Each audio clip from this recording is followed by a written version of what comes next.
Desa Pase Masjid Merobo, Aceh Barat terpaksa tidur di tenda pengungsian dengan perlengkapan seadanya. Warga mengungsi karena rumah mereka terendam banjir hingga mencapai 1 meter lebih.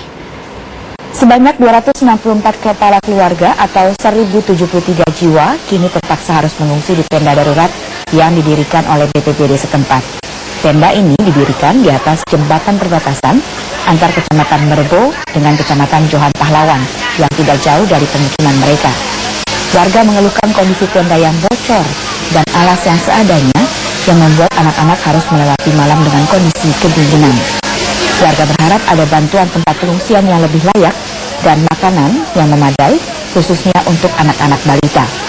Sementara tim dari BPBD setempat terus melakukan evakuasi terhadap warga yang masih terisolasi banjir. Banjir yang terjadi kali ini melanda 11 kecamatan di Kabupaten Aceh Barat.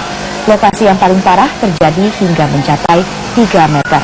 Terjadi di Kecamatan Woyla Timur dan Woyla Barat. Hingga kini kawasan itu masih terisolasi akibat banjir.